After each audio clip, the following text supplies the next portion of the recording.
Everybody, and welcome back to Conversation with. If our sister can please come into the shot, thank you, because we can only see half of your face. You want to be hidden, yeah? You want to show one eye, Just a yeah? voice. I want to be Siri today. Okay, cool. Anyways, guys, this is Roland. This is our sister Shariffah. Tell people who you are. Hi, I'm Sharrifah. So we attend. Okay, tell them how long you've been saved, how long you've been Christian. We attend the same church, Yeah. Potter's House. I've been saved just going over a year, a little bit over a year now. Yeah. Got saved in 2019 on March the 24th.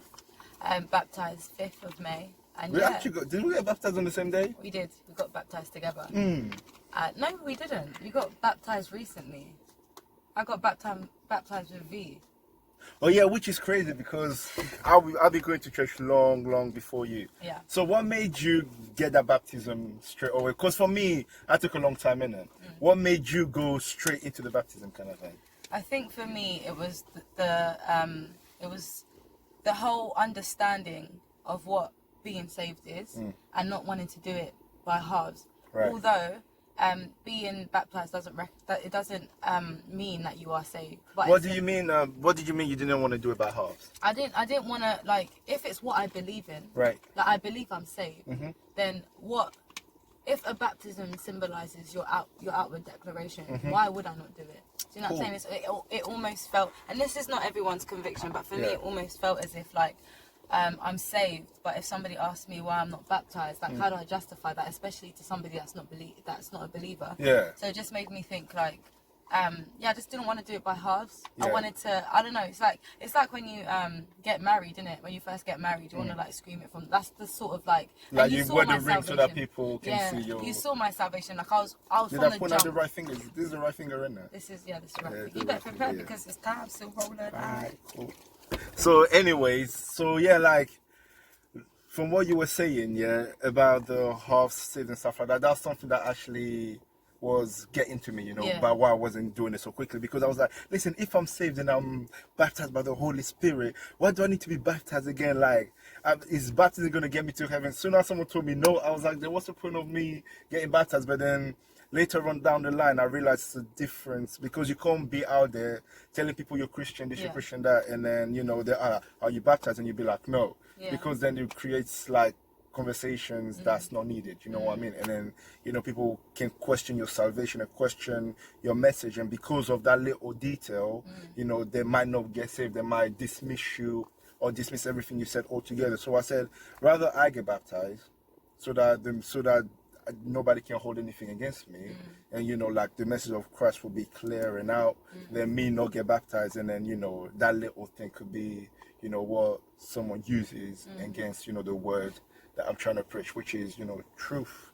I hope it's truth, because I don't want to be lying to people. Yeah, I think for you, the good thing about, and the good testimony about you, what sort of makes me look at you and think, oh, you know what, the thing that I can learn from Roland is, you have to make the decision for yourself. No one can force you into it. Salvation is like, obviously, you get saved. And then when it comes to the baptism, like I said, a lot of people liken it to being married, right? Yeah. Have you ever been forced into like a relationship or forced into a marriage?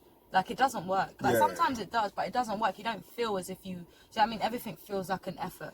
And the good thing about you is that you didn't want anyone to make that decision for you but yourself. Yeah. And once you made that decision, you I mean, was ready. It wasn't that I didn't want to make that decision. It's just that I didn't want to do it if I didn't understand it. You know what I mean? So I wanted to understand it first before. I didn't want to do it just because Pastor said, get baptized, you know what I mean? I was telling Pastor for like 5 years, now Pastor, I don't understand. Like, I don't understand what's the point. And it was like, if you don't get it, like, one thing I like about Pastor is, he didn't try to force me to do it, you know?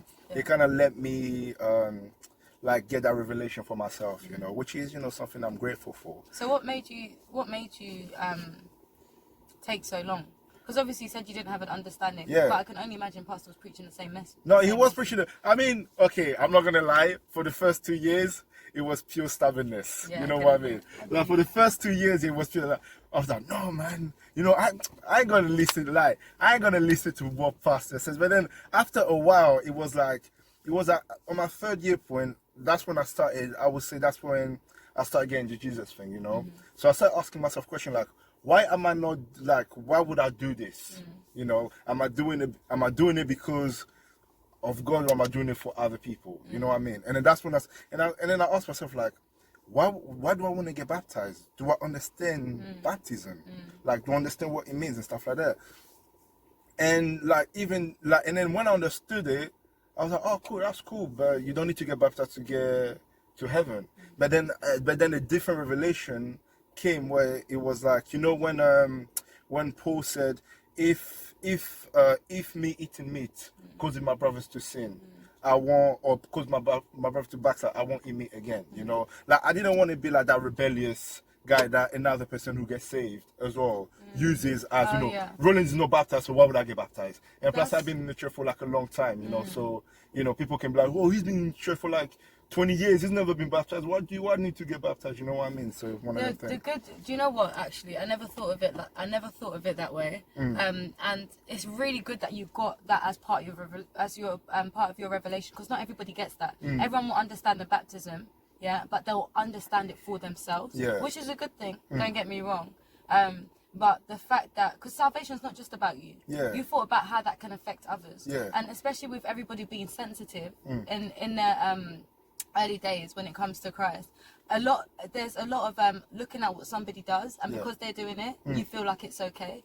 And I think that's one of the things that pastor really is sensitive about. That if you're going to be in church, the basic standards need to be kept in order for you. It's not just about you, but as you're growing, others who are newer, they watch you grow. So it's really, really good that you've come to that revelation that if somebody comes to church and they don't see that I'm being stubborn about baptism, and it seems as though like everyone's okay with it, they may feel like they have to, and they may go off your understanding or not what the real understanding Exactly is. my point. And you know, like, the devil is sneaky like that. You know, he will use other people's stubbornness or other people's rebellion to kind of build his empire. You know, he'd be like whispering to his ear, like, Ronan's not doing this, so why do you need to do it? You know what I mean? And then someone can back up, can literally like latch on to that point. You know, but like, how did your, like, when you got baptized, obviously you say our declaration, how did your friends or your family react to you when you said, I'm gonna get back? Actually, no, before we get to that question, how did you get saved? How did I get saved? How did you get saved? Before we get to that question. I don't know. I think from young, I always knew that there was a God. Like, I always knew that there was a God. It was always in my mind. But it's weird because I was born Muslim. I was born into a Muslim family. But even saying that, my family was still mixed. My grandma, she's saved, and that's my mother's mum, but then my dad's mum's Muslim. And obviously because my dad's Muslim, my mum married and she converted from a Christian into a Muslim. But it's weird because, like, I always thought, like, even from young, I always thought, like, what does it mean to be born into something and you don't have a choice? You know, like, what does that mean? Like, how is it that you live and on top of the problems that you're facing on earth, it seems as though it doesn't matter what you're going through, put it aside and serve me. That's what it felt like, because it just didn't feel like there was a relationship. It just felt like, just serve God by your good deeds, be a good person. And what really got to me as well is that no matter how much of a good person you are, if you're going through issues, if you're going through problems in life, it's like, who do you bring them to? Do you know what I'm saying? So would you say that's one of the catalysts that made you switch from Islam to Christianity, is that relationship aspect of it? Do you know what? Not even, because when I came to church, it's only when I realised that you can have a relationship with God. I never knew that before. Before I thought, serve God, it's your good deeds. And like, so what made you switch then from Islam to Christianity? So growing up, I don't know, it just going from doing the rituals, you know, praying 5 times a day. And I was telling Max the other day, was it Max? I was telling somebody the other day that I used to do. Oh, guys, if you don't know who Max is, go down to a few videos below. I've done a video with Max as well. He's one of our great YouTubers. He's a Christian as well. He's got a YouTube channel called Mimo. You know, so just subscribe to him. He's a banger YouTuber. Sorry, carry on. Yeah, he's really just a helped quick me shout grow. out to Max, man. He's really helped me grow as a Christian. He's a good person. But yeah, I think I was speaking to him, or he replied to me saying, that when Muslims pray, I don't know, it sounds funny in it. Yeah. Yeah. So I was laughing. Oh yeah, no, that's all. Like my best Like- friend in Ivory Coast used to be Muslim, Yeah. and I used to make fun of him every time And he used it's to not pray. because I didn't And it's not. It wasn't understand. malicious. It was Yeah, it just wasn't funny. malicious. Yeah. It was just funny, and Yeah. that for me just made me think like, "Right, Shariffah, you really don't understand what it is that you're doing. If you don't, as a child, you don't even have fear in that." Yeah. So I put being Islam aside. I wasn't really practicing, and then my mum and my dad split when I was about 15. I still had a relationship with him, but we wasn't living together. So that headship left. Do you know what I'm saying? Yeah. My mum's a convert. She doesn't really know Islam like that. So for us, it's like we had to continue either going off what we've learned before, or going or just choosing a different path. Right. Do you know what I'm saying? Yeah. And then I chose just to be normal, I guess, just to live like a citizen in London, Yeah. with no faith at all. But not to say because I don't believe in a God. It's just that I had nothing substantial. Right. You know? Right. And then college, school, you know, then you become, I don't know, you become raised. Like your Yeah. faiths and your beliefs just Becomes like part more, of you, kind of yeah, thing. more carnal, more like you can do, you're free, you can do Yeah. what you want, especially in this country as well. Like you can, there's a lot of platforms for you to do what you want and Right, for yeah, it yeah, to true. be accepted. So then it came to like college and university, and I became more of a free thinker, and I became more of a deep thinker. Yeah. Right. And I started to think about like truth, conspiracies, the system, and all of these things. But it's funny because a lot of people that do get saved, that's the background that they sort of come from. They're just searching, right? And I felt like I was in a time period of just searching truth. And I was so convinced by my my knowledge of how the world runs. It's almost like I felt as if I had this supernatural power. I know what it is. Everyone's asleep. Wake But up. I think everybody goes through that Everyone though, goes through that. as we get Exactly. older, you know, like for Exactly. me I grew up in a Christian family, Yeah. but when I got to like my 14th or 15th, I kind of went left a little bit, you know. I thought I was this deep thinker. I understood more than my parents and stuff like that. And you know, you're like, oh man, parents were born in the 60s. Yeah. This is the 2000. Like Yeah. that was back in 2006. Yeah. So I just 2006, man. You know, all I want to listen to is Puff Daddy, and you know, watch some. Who's deep? Yeah, I can relate to like watch them. you who's deep, and like go on YouTube and find out some theory that have nothing to do with nothing, and then just hold on to that, and then go to your friends and then talk about it like you know it. And that's exactly what it was. That's exactly what it was that got me saved. Exactly what you said. Taking that information, harboring it, and then whenever you see your friends using that opportunity to look wise, using that opportunity to be different, and then that becomes your identity. Yeah. So you're like, oh, do you know what? Because I'm different, it's a privilege for people to be around me. Right. It's a privilege for people Oh, to would you know say me. is that what got you saved? The fact that you were a little bit different. No. This is the thing. When I got saved, right? Yeah. When I got saved, the reason why I got saved is because I was looking for truth, obviously.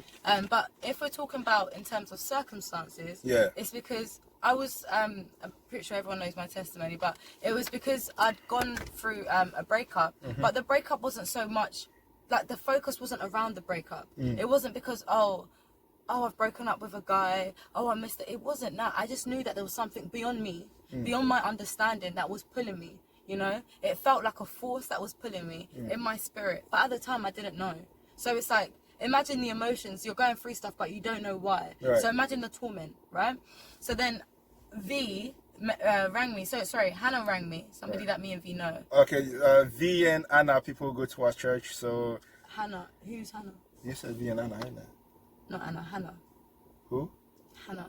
You don't know Hannah. Okay, I don't know Anna. You know what? I know V though. Cut so that bit out. Just... Nah, we're gonna flow. Mistakes are mistakes. People know. So Hannah is somebody that we have, that we know mutually. She rang my phone and then she told me that she was with V, and V invited me to church. Right.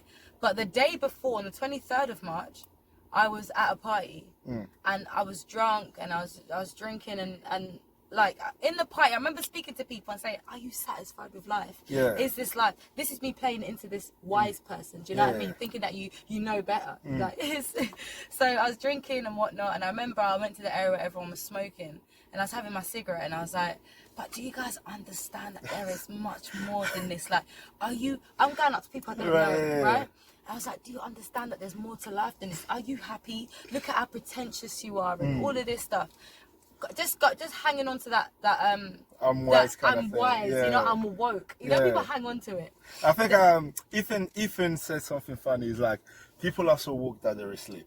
That's You know exactly what I mean? it. Yeah. And the devil uses that platform. I've come to realize, right? Yeah. So when I was the next day, I said, you know, something has to give. Like something has to give.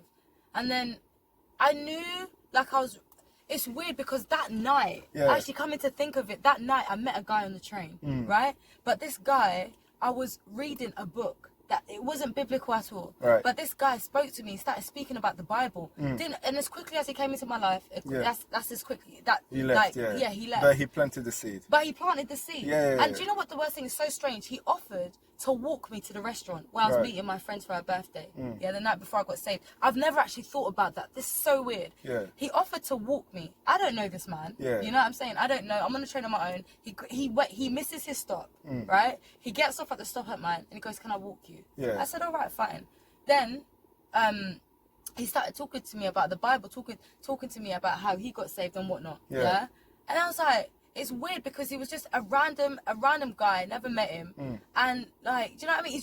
It was random, and I don't think he was from this country. I think he was might have been from the Caribbean. I'm not too sure, but he wasn't in this country. Like he wasn't settled here. So it's like how random. And then the day after I got saved, I remember getting into church, and Roland and I came with the same mentality. Oh, these are dumb, man. You know what I mean? I'm woke. These are dumb, I'm woke. You know what I'm saying? Like, I'm going to come to church and tell these lot about life. Bible study is where I wanted to be. Yeah, no. You You know what's funny about Bible study? Bible study is where I first met Sharrifah, yeah? And it was funny, right? Because Pastor asked a question. You know? It was the simplest question. I don't remember the question, but I remember it being so simple, right? And then Sharrifah put her hands up. And then I was like, who's this new girl? Like, she's so brave. She's putting her hands up. She's going to speak in it. And then you started talking about nothing. Nah, it's not like, true. you just went left. It's not but you were so confident in what you were saying. That's not true, Roland. That's not true. Do you know what? That's not funny. true. That's not true. I was speaking about, because remember, to you it might have been nothing, but for me, salvation didn't make sense to me. Yeah, true. So I'm trying to comprehend what it is that pastor's saying. True. And trying to like ask in a way that I would know how. Yeah. So for you it might be nothing, and that's the mentality that I've realized, especially with the You Zoom actually spoke meeting. about that 2 days ago. Exactly. Yeah, 2 days ago. I told you 2 days ago when Christians are in their bubble, you guys have been saved. It's very selfish for you to hold that salvation to yourself. That's and very forget true. that That's not very everybody true. is saved. Yeah, do that's you know what I'm very true. saying? That's very true. And that's the same. And that's the reason why a lot of people that are not saved back off. Do you know what I'm saying? Because sometimes we do come off a little bit aggressive with the way that we do things, innit? I think that's what Paul said. I think that's what Paul said. I'd say dismissive. Somewhat. No, it's not. Is it not? Yeah, no, it's not actually, and you're right. But I think that's what Paul said. You have to be. I'm not cutting any. We're getting this raw thing, bro. So, anyways, like Paul said in it, I'm everything to everyone. Yeah. Like along those lines, I'm just using my own word. They said I'm everything to everyone, which means like you have to be accommodating to people around you. You know, like if you're talking to a politician, you have to talk to him in a political way. If you're talking to a religious person, you have to like try to get in a religious. But so long as you're still in the guidelines of Jesus is our savior and he came back to die for us. Yeah. You know what I mean? But next question is your transition from not being saved to being saved and where you are now. Like where you are now. I think how would you say God has been in your life from where you were before to where you are now? I think for me, I think as soon as you remember the first days of me being saved so much. Yeah. Do you remember about me praying for patience? No. Okay, I remember patience was one of my it was one of my prayers, it's one that I needed and one that I needed with understanding. Yeah. I didn't just want patience. I needed to know why I needed patience, because coming to salvation, I kept hearing that it's about longevity. Yeah. It's about endurance and it's about persistency. And I was just thinking like, okay, cool. These people have been saved for ages, but it seems as though the question that they're asking, it's like they're questions that are new. Like we were asking the same questions. Yeah. Newly saved, old. Do you know what I'm saying? And it just made me think like, right, like what is this religion at the time that I knew it to be? What is this religion that sustains you, yet never sustains you, like, enough. That's deep. You know what I mean? Yeah. And it just made me think, like what is it? Like, what That's is a this? deep I want to pool. know. What was your answer? What did God tell you? That was a For deep pool of me- thinking. I'm not gonna lie. But, Do you know what I mean? So I was Yeah. just thinking, like, okay, cool. So I needed patience, and I needed to know why. And then I came to realize that Pastor's talking about it so much that you're not saved. You're not saved once. You're saved daily. Yeah. But at the time, I didn't realize, because it comes to spiritual attacks. Do you know what I mean? You have to learn again, and you fall, and all of these things. And it was just realizing that it's grace, because we cannot do it by ourselves. Yeah, true. Now, why I really got saved and why I stayed, number one, I'd say it was the character of God that I can see through all the brothers and sisters. That's one of the things that made me stay. Absolutely. I was in awe of it. I was in awe of God's children, and I really wanted to be God's child myself. And it was the breaking of character.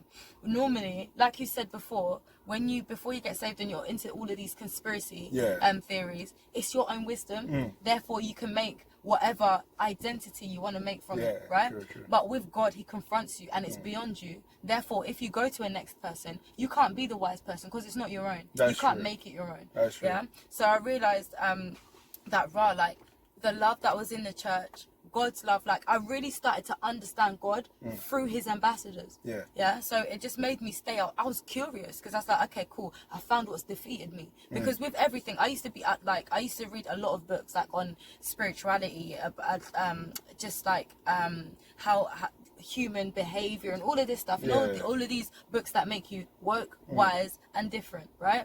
So I read all of these books, and I could comprehend it. Like, I could understand, okay, cool, that makes sense. That makes sense. Do you know what I mean? But when it came to the gospel, I couldn't make sense of it. And for me, it just sounded like something that had defeated me, and I wanted to know why. Then I realized, like, there's no competition in it. It's all, you've got it already. There's no need for you to, it's with you. That's already. what I was thinking. I was like you were treating, at the beginning, you were treating it like it's a competition, because I want to get it. Exactly. Kind of thing. I had no patience. I wanted to get it, but a lot of people. Actually, now that you say that, I remember you talking about patience in the beginning. I had none. And this is the thing, like, and I felt not pressured, but I felt as like everybody kept bringing their summary to me. Shariffah, you got saved quite quickly. I like that word. People put the summary. Yeah, everyone kept handing their summary to me. Shariffah, you've been saved, and it's happened so quickly. Shariffah, your growth. Shariffah, not many people get saved radically the way that you did. Shariffah, like you came. Well, to be fair, you did. To be fair, you did get like your.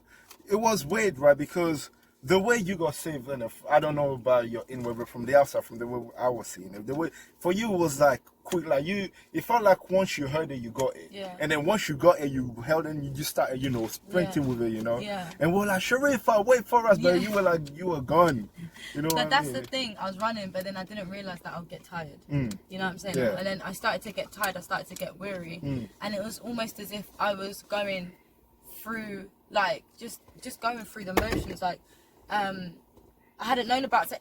It almost, so the best way I can explain it is that I was running before understanding what I was running with. Right. So when I was facing it, I didn't know how to deal with it. You know what I'm saying? Pastor will tell you, when I was new, it's like God took everything that was like, that he was working within me out.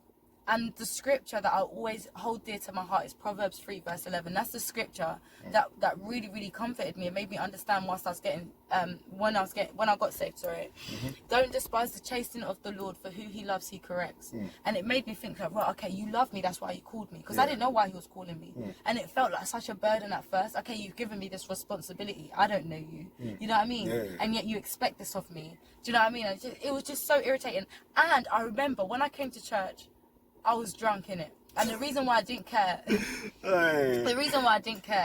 you know what? I'm not going to lie, you know when you were talking about newly coming to church, I nearly bought it. I was like, you came into church drunk, didn't you? But then I was like, you know what? I let her bring it up, because I knew you were eventually going to talk about it. No, I was honestly, I was drunk. And the only reason why I came to church drunk is because, and this is how much the world is such an influence and how people need to be careful, it's because I had the idea of worldly church and not the gospel. I didn't even know what the gospel was. What do you mean worldly church? So a lot of people understand church to be hypocritical. They understand it to be cult-like behavior. Right. Or like pastors trying to steal your money kind of thing. Yeah, exactly. understand it to be a place of embezzlement. Like they understand it to be all of these things but Christ. And the worst thing is I didn't know who Christ is, but I knew what church was. Imagine. I know the fruits of Christ. Like his church, like being Christian, but I didn't know him himself. Do you know what I'm saying? And and it felt as though, like, I know a lot of people go through like the depression, anxiety. Those are two very common situations that people find themselves in before getting saved, and I found myself in that because I was frustrated and I didn't know how to outlet. Like, and that's probably why I got saved so quickly, because I finally found it. And I let it go. You know what I'm saying? Because even with knowing all of this wisdom that you sort of accumulate with like the conspiracy theories and all of this stuff, you can know it. But it can never ever free you. Never.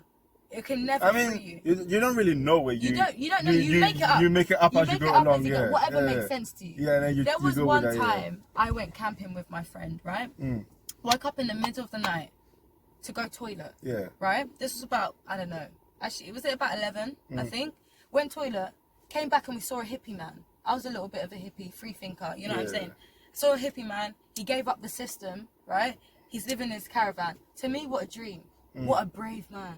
He gave up the system to live in a van. To be fair, that was my dream when I was younger. Do you know what I mean? I want to be away from everybody. I want to go live in the mountain. Exactly. You know what I mean? And for him, what he doesn't realise now, what I've come to realise now is that he was looking for escape. Do you know what I'm saying? He didn't know where to put it, right? So he had a fire, it was cold. I said, can we share your fire? Yeah, me and my friend. He said, cool, no worries. We got into speaking, 4 hours that conversation lasted. 4 hours that conversation lasted because somebody that gets me. You know what I mean? When you find someone that gets you, you can have the conversation for hours, and then you can both just run off your own stupidity and your. It's like your own... what pastor's wife said, and then the blind leading the blind. 100%. Whose wife? Pastor's wife, Mary. Oh. I thought you said someone in the Bible. Pastor's wife. But that's absolutely true, because I came to a point where I realised it's self-righteous, and it's a search for supremacy. You know what I'm saying? I want to be your own God. I want to be on top. Exactly. You want to be on God. I'll save myself. I know. Come to me. I'll let you know. I'll give you wisdom. But then I realized, like, it really is not about that. And I understand why Jesus rebuked the Pharisees. It's not about what you know. Like, what you know can't save you. Do you know what I'm saying? Because you can, like you said, you can easily fall into that perpetual rabbit hole of, I'm going to be my own God by any means necessary. And I will try my hardest to make sure everybody knows it. That's what the Pharisees did. True. In the way they dressed. True. In the way they spoke. Even in the way they moaned. In the way they moaned. It's like everything was an act. Everything was an act. Everything was about them. They didn't get it. Do you know what I mean? And it took me a long time for me to understand. What do you mean he didn't get it? Because as far as I'm concerned, he's doing everything. But then it made me realize, how much does this resemble the Islamic faith? You know what I'm saying? It's rituals. Join our faith. We are this. Do you know what I mean? It's all about me. So, what would you say the difference between Islam and Christianity when you look at it from where you are now? The difference between Islam and Christianity, there is no difference, right? The difference between Islam and salvation, I'd say, is freedom. And just to know that Christ is in your heart, man. Like he's really true and he's living, and it's like you have to experience him. Like you can't with some people you can't speak. You know, you can't. Most people like to. They're practical thinkers, or they like to experience things for themselves. And theory, why did you sorry to cut you off, but why did you differentiate Christianity and salvation? Because I was going to get back to that. Christianity, as we know it, obviously, is like salvation.